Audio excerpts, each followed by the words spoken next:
yield to my colleague and friend from Georgia, Mr. Sanford. Bishop, 7 minutes. The chair recognizes the gentleman from Georgia for 7 minutes. I thank the gentleman for yielding. Mr. Speaker, it often takes loss to remind ourselves of our unwavering appreciation and unfaltering gratitude for those few extraordinary people who, despite their ability to enjoy tremendous success and reward for themselves, instead commit their energies and talents to the betterment of the world. Millard Fuller of Americus, Georgia, was one of those extraordinary few.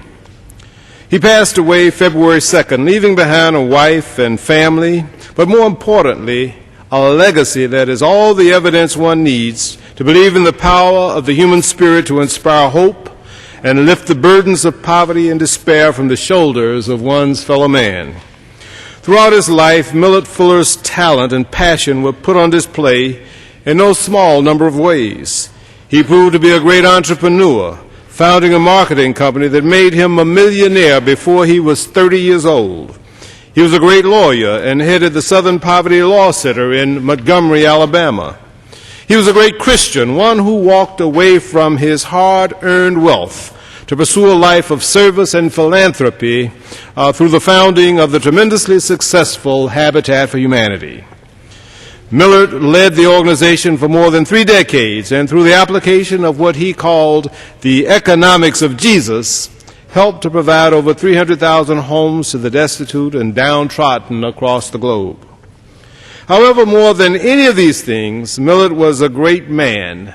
His selflessness serves as an inspiration to people throughout the nation and all across the world. Born to a grocer in Lanett, Alabama, Millard refused to allow his modest beginnings to define the course of his life. Although he attained great fortune from his tireless efforts as a businessman, he soon found that in order to live a life of fulfillment, he had to dedicate himself to a simple life of devotion and service to a higher purpose. He traveled to Africa in order to observe what he could do to improve the lot of the impoverished. He became a staunch advocate for aid to Africa's poor and traveled to the United States for assistance in his efforts for Africa. After moving to Americus, Georgia, which is located in the 2nd Congressional District of Georgia, which I'm proud to represent, Millard and his supporters founded what would become the most visible and effective manifestation of his desire to make a difference, an organization dedicated to providing housing and supporting for the poor, Habitat for Humanity.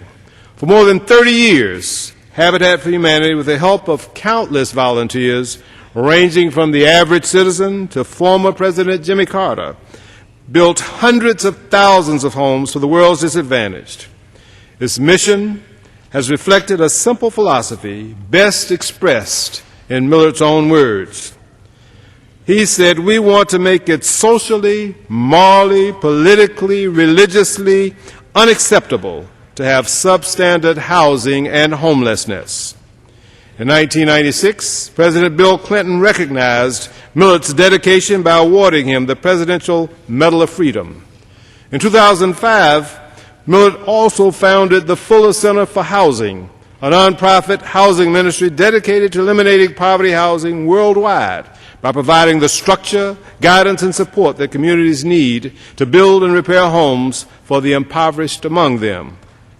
It is my great honor to sponsor H-Res 385, which celebrates the life of Millard Fuller and the impact that he had on so many. As this resolution is voted on today, let us seek to emulate Millard Fuller's passion for the good and the just and his selfless spirit of a better, gentler world. I urge my colleagues to support this resolution to honor the life and the memory and the legacy of Millard Fuller. I yield back the balance of my time.